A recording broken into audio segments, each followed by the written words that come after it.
Hello, class. Let's see. So, Module 2. Number 1, discuss how your vision or view of ethics differ or are similar to those discussed in the text. So for me, I guess ethics has really always been kind of a vague idea. Before I went to college and started learning about some of the specifics about a year ago, ethics for me was really just, be honest, don't lie. So when I was, when I was working for different organizations, when I was a land surveyor, it was a little bit more specific. So about 10 years ago when I started surveying, again, it was just, be an honest person. That means I'm ethical. But as I work my way into the profession of land surveying, there's kind of a code of conduct and some standards that are part of the industry. And so the more I was around those individuals and started to adopt that code of ethics for myself, it took on a new form. It took on some shape, and but really that was kind of um, a traditional look at ethics, where it was specific to the job and specific to the things that came up at work, as far as how to treat different scenarios that might take place between landowners and what you find out in the field and the records that already exist. So ethics was about conforming to a standard that existed in my industry for me. About a year ago, I started going to college, and there's a lot of new ideas that I had never really known anything about. A lot of the theory that comes with ethics. The book talks about it quite a bit, and I took previously I've taken business ethics, and I'm sure some of the others of you have as well as computer ethics. And so I keep getting introduced to these additional theories and ideas around it, and it really has opened up my mind quite a bit as to why it matters and why it's important to understand the different theories, as well as understand where other people might be coming from. Just because I have a view of what's right and wrong and what is ethical for me, doesn't mean that somebody else might not. And so understanding ethics also helps me be more aware of how other people might look at things, and that affects my ability to make good decisions and understand where they're coming from, not think they're retarded.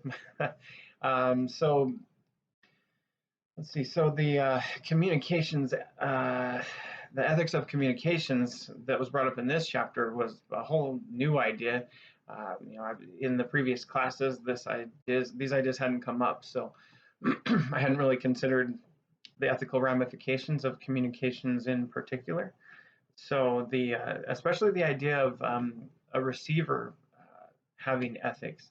I've known about passive listening and active listening, but I never really considered the idea that it might be, unethical not to actively listen. That's a new concept, and along with that, understanding that it's also important from an ethical perspective to think about that message critically, challenge the message if you need to get more information. So those types of things are really things I had never thought about until I read this chapter just in the last few days. So I'm looking forward to hearing what everybody else has to say about this type of stuff. Number 2, discuss how your views of ethics have changed over time. And of course, I just talked about that.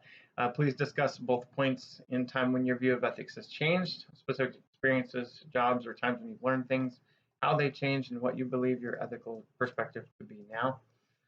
So I already talked about it working as a land professional, a land surveyor as a professional. Ethics was just about being honest and following those standards. It's a cultural thing in the surveying profession. In my life outside of work, even as a surveyor, there was a long time where I really felt like the ends justified the means.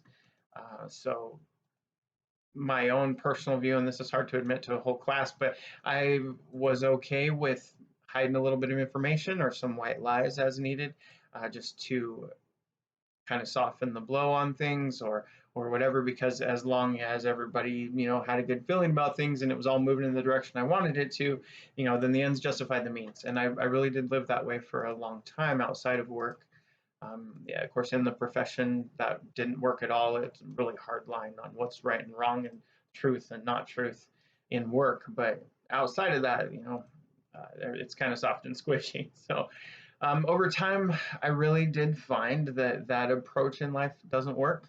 So over a decade of growing up, I guess you might say, and becoming coming to a better understanding of how important it is to be honest and to be ethical, the ethics around that.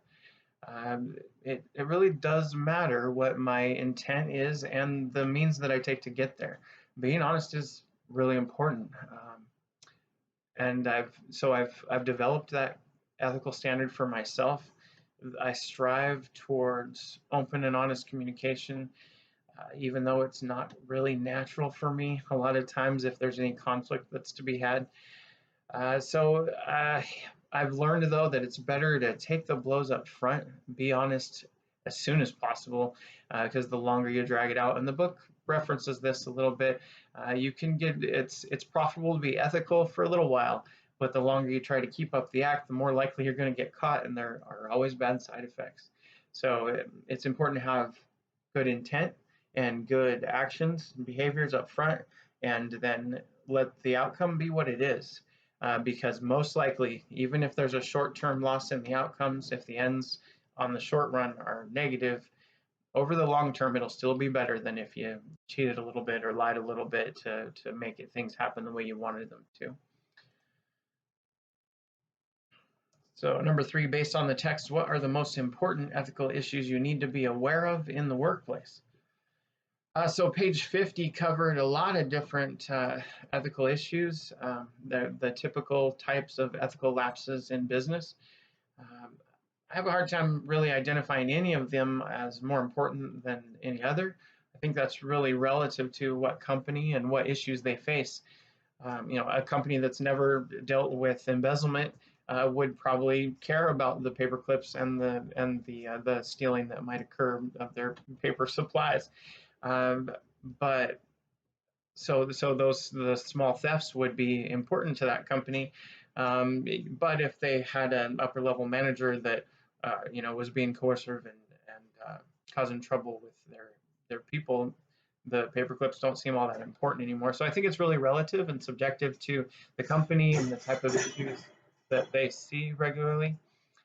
Um, I think that moral balance, the last one on that list, is probably the one of the more important ones in that it has more ethical ramifications. As far as, let's see, it requires a deeper thought and more understanding to be able to apply a moral balance. Um, it's the idea of balancing the good and the bad of one choices versus the good and the bad of another. So a primary effect that's positive, but then a secondary effect that's negative. And how do you choose between the good with that bad or the good with the other bad? There is no best choice, it seems, and so the ethics involved around that are challenging.